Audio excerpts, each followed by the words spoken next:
আপনারা বৈশাখ মাস জ্যৈষ্ঠ মাসের মঙ্গলবারগুলো পালন করছেন তো? জোরে বলুন হ্যাঁ না। এতগুলো মা বাঙালি ঘরে এসছেন, আপনারা মঙ্গলবার দিন পালন করেন তো?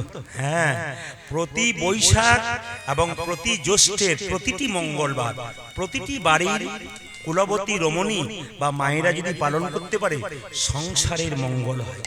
এই জন্য মঙ্গলবার দিন আপনারা কেউ অন্ন খান না, না কি বলছেন? মঙ্গলবার দিন শুধুমাত্র উপবাস করে থাকবেন তা নয়, মঙ্গলবার দিন প্রার্থনা করবেন, হে প্রভু, আমি সংসারে সবাই না পারলো আমি পারলাম, তা প্রভু আমার সংসারে যেন একটু মঙ্গল করো। হে গোবিন্দ, শুধু বললে হবে না, আপনাকে বলতে হবে, হে প্রভু একটু আমার মঙ্গল করো, আমি তোমার চরণে সঁপে দিলাম। এবং সেই মঙ্গলবার দিন আপনাকে শপথ করতে হবে, এইটা মনে রাখতে হবে যে আপনাকে শপথ করতে হবে, আমি খারাপ কিছু দেখবো না, খারাপ কিছু ভাববো না, খারাপ কিছু করব না, আমি সবসময় ভগবানের চিন্তা করব। এই জন্য মঙ্গলবার দিন করেন কেন? মঙ্গলময় ভগবানের চিন্তা করেন। মুকুন্দ সরকারের স্ত্রী কিন্তু প্রতি মঙ্গলবার করতো, শুধু কৃষ্ণ ভক্ত সন্তান পেল না। কিছু না করলে ভগবানের কৃপা পাওয়া যায়। আপনি কিছুই করবো না বললে তাতে হবে না, নিয়মে করতে হবে, অনিয়মে নয়। আপনার একটা প্রমাণ দিয়ে দিয়ে আপনার লক্ষ্য করুন, যে যেখানে বসে আছেন, মুকুন্দ সরকারের ছেলেটা জন্ম নিল, মুখে দিল কি? মধু, কিন্তু মধু পেল না মা। আচ্ছা, আপনাদের মনে একটা ধারণা আছে, বাচ্চা ছেলে জন্ম নিলে মুখে আপনারা কি দিন? জোরে বলুন। নিম পাতা না তেঁতুল পাতা? তাহলে তেঁতুল পাতাই দেয় বোধহয় নাকি? আচ্ছা আচ্ছা, আপনারা মুখে মধু দিন, কিন্তু একটা ভুল ধারণা আপনাদের ভাঙিয়ে দেবো। আপনারা যখন কীর্তন শুনতে এসছেন, একেবারে আপনারা ভুল করছেন, ভুলটা ভাঙিয়ে দিয়ে যাই, মন দিয়ে শুনবেন। বলছে বাচ্চার মুখে মধু দেন মানে আপনাদের মনে বিশ্বাস আছে যে বাচ্চা মিষ্টি মিষ্টি কথা বলে। বলুন তো মায়েরা, আপনাদের ছেলে এত বড় হলো, কে মিষ্টি মিষ্টি কথা বলে? মা যদি বলে একটা শাড়ি এনে দে, চুপ করে দাও, দেখবেন এই ব্যাপারটা শুনতে পাবেন। মানে মা বয়স হয়ে গেলে আর ছেলেকে তার মাকে ভালো লাগে না। তো লক্ষ্য করুন একটা কথা, বলছে বাচ্চার মুখে মধু দেওয়া হয় কেন মায়েরা? বাচ্চার মিষ্টি মিষ্টি কথা বলার জন্য নয়। কেন দেওয়া হয়? দেখবেন বাচ্চা জন্ম নিয়ে যদি বাচ্চা কান্নাকাটি না করে, ডাক্তার বাবু দেখবেন জামতারা হসপিটাল দেখে নেবেন, নার্সিংহোম দেখে নেবেন, বাচ্চা জন্ম নেবার পর যদি বাচ্চা কান্নাকাটি না করে, ডাক্তার বাবু থাপ্পড় মেরে মেরে কান্না করায়। যে বাচ্চা কান্না করে না সুস্থ বাচ্চা নয়। এবার ধরুন বাচ্চা জন্ম নেই তো মায়ের দুগ্ধ পান করতে পারে না, তখন বাচ্চা কান্নাকাটি করে, এই বাচ্চার কান্না বন্ধ করার জন্য কিন্তু বাচ্চার মুখে মধু দেওয়া হয়। কিন্তু এই মধুটা কখন দিলে বাচ্চা মিষ্টি মিষ্টি কথা বলবে, এইটি জানার বিষয় আছে। এই মধুটা দেবেন কখন মা? দুবার দেবেন। আপনার যদি কেউ বই পড়েন, বইটার নাম আমি বলে দিই, হিন্দু ধর্ম কি এবং কেন। বইটার নাম লোকনাথ কবিরাজ, বইটার লেখক। তো তাতে বলা আছে যে দুবার যদি মধু দিতে পারেন তাহলে আপনার কাজ হবে। কোন সময়? আতুর ঘর থেকে আপনারা কদিন পরে যান? 42 দিন না 45 দিন পর? কদিন পর যান? অনেকে বলছে সবই জানি, কালকে ঘরে গেলে দেখবেন কেমন বলতে পারি। নেহাত এখানে লজ্জাতে বলতে পারছি না। আবার অনেকে ভয়ে ভয়ে ভাবছে তাহলে আমরা 21 দিনে পড়ি, হয়তো কীর্তনিয়া জানে 42 দিন হলেও হইতে পারে, আমাদের বলে কি লাভ আছে? চুপ থাকাটাই বুদ্ধিমানের কাজ না, এটা ভাবলে হবে না। আপনারা সবাই লক্ষ্য করুন কি বললাম, 21 দিন পর বাচ্চাকে আতুর ঘর থেকে নিয়ে যান আপনারা। গভীর গৃহসূত্রকার বলে একটা বই আছে, তাতে লেখা আছে যে 21 দিন পর বাচ্চাকে স্নান করানোর পর মন্দিরে গিয়ে ভগবানের কাছে প্রার্থনা করতে হবে, হে প্রভু এর মুখে একটু মধু দিলাম যেন কৃষ্ণ ভক্ত সন্তান হয়, বাচ্চা মিষ্টি মিষ্টি কথা বলে। আপনারা কয়জন দিয়েছেন? একজনও দেন। কীর্তন শুনতে আসবেন কেন? এই জন্য শুনতে আসবেন। শুধু কীর্তন শুনলেন, নেচে গিয়ে চলে গেলেন তা বললে হবে না। কীর্তন শোনার পর কালকে সকালে হিসাব করবেন, আমি যে 3 ঘন্টা বসলাম আমি কি পেলাম, আমি যে 3 ঘন্টা আসরে বসলাম আমি কি শিখতে পারলাম। আপনার শিখে নিয়ে যান। বলছে আতুর ঘর থেকে যাবার পর জেনে নিন সবাই ভালো করে, এবার যখন যাদের পেটে বাচ্চা থাকবে তারা জানতে পারবে, বাচ্চাকে আতুর ঘর থেকে নিয়ে যাবার পর ভগবানের মন্দিরে একটু মুখে মধু দিয়ে বলবেন, হে প্রভু আমার ছেলের জন্য মিষ্টি মিষ্টি বচন হয়, দেখবেন ছেলের মিষ্টি কথা হবে।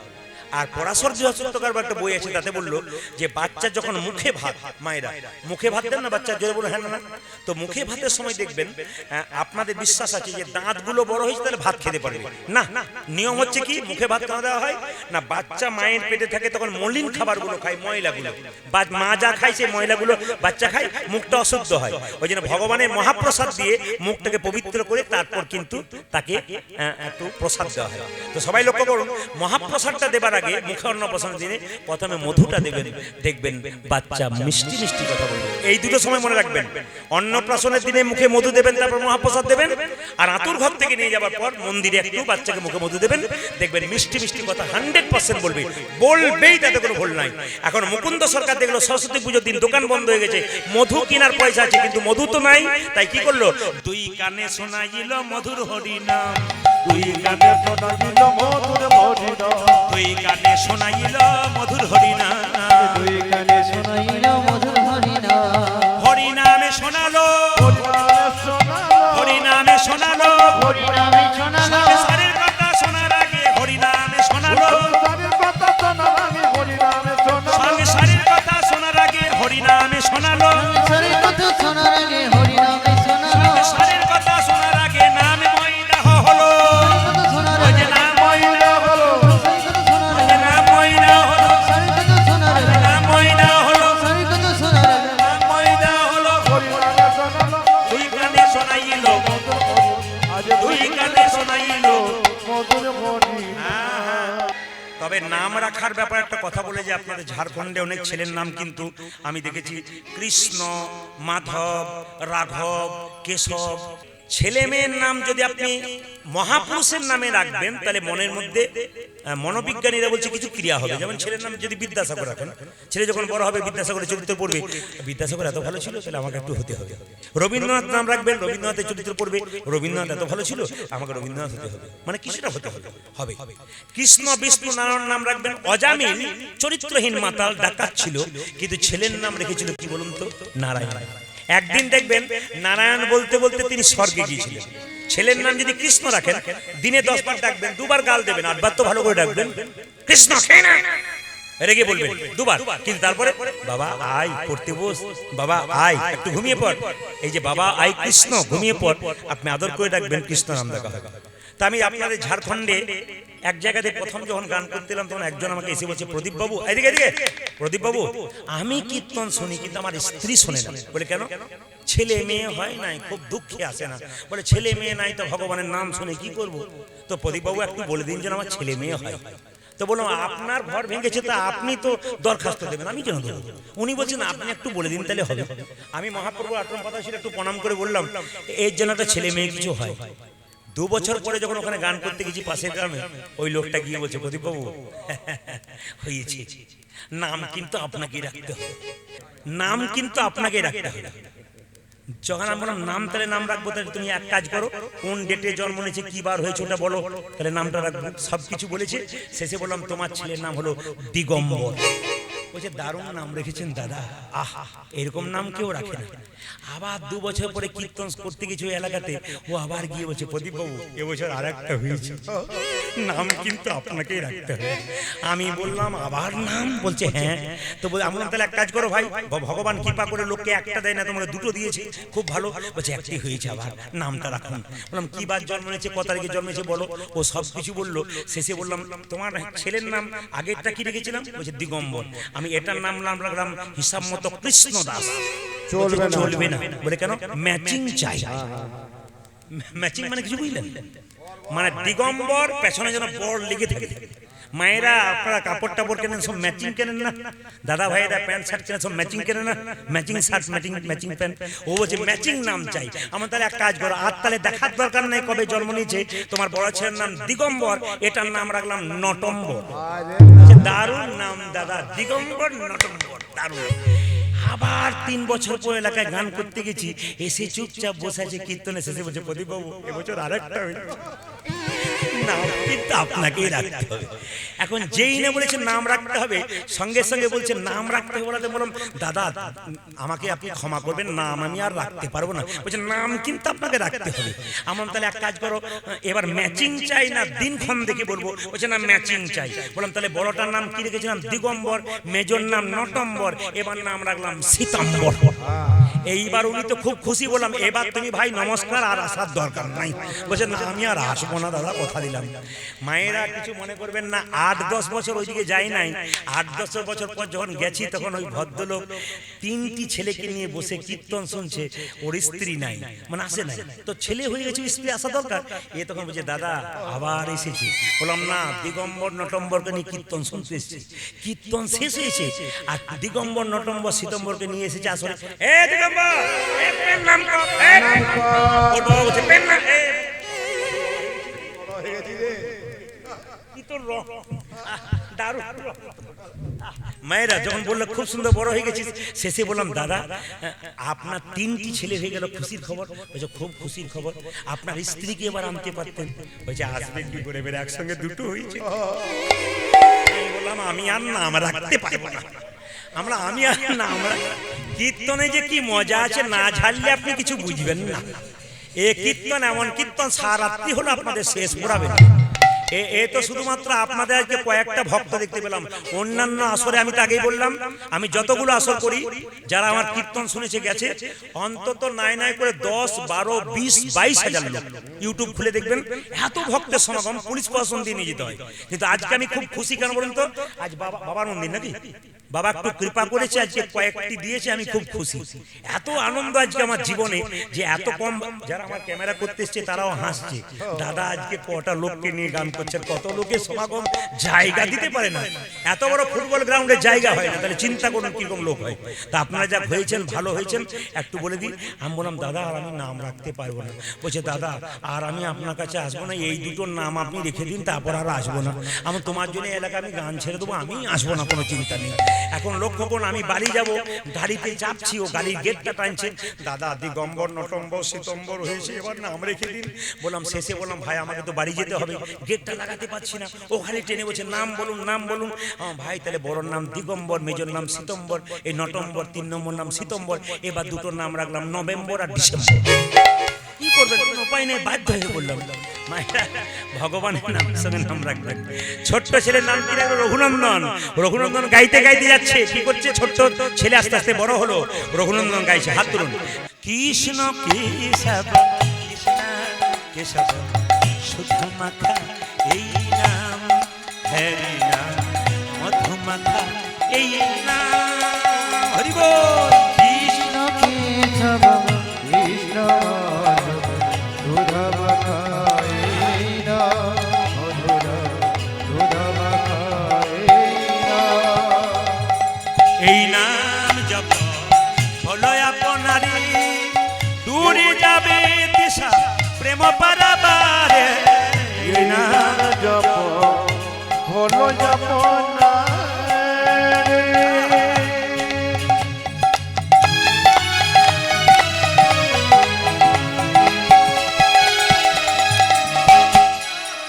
দূরে যা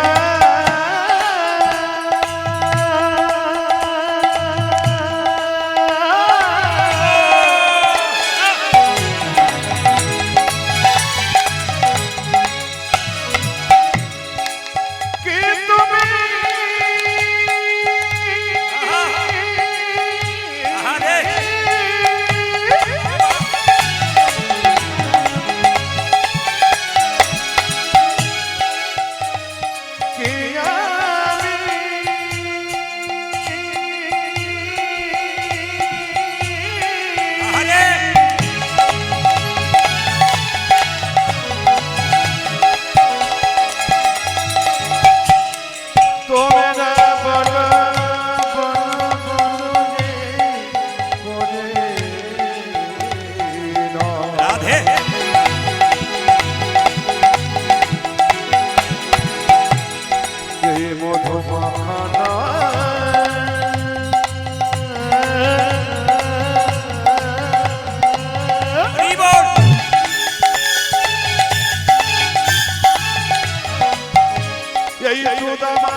জপ হলো আপনারে, দূরে যাবে তৃষা প্রেম পারাবারে।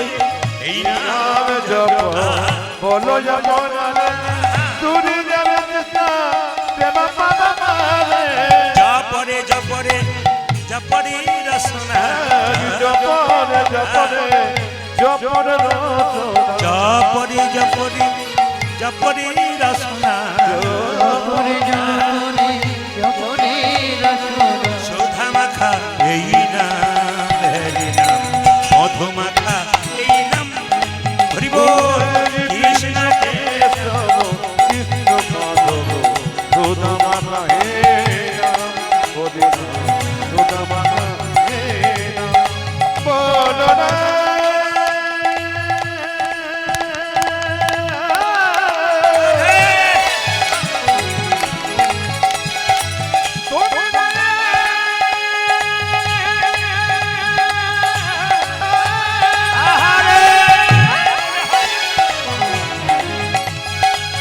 আপনারা কীর্তন শুনছেন ঠিক, দু একজন কিন্তু পান চিবোচ্ছেন, এটা আমি দেখতে পাচ্ছি।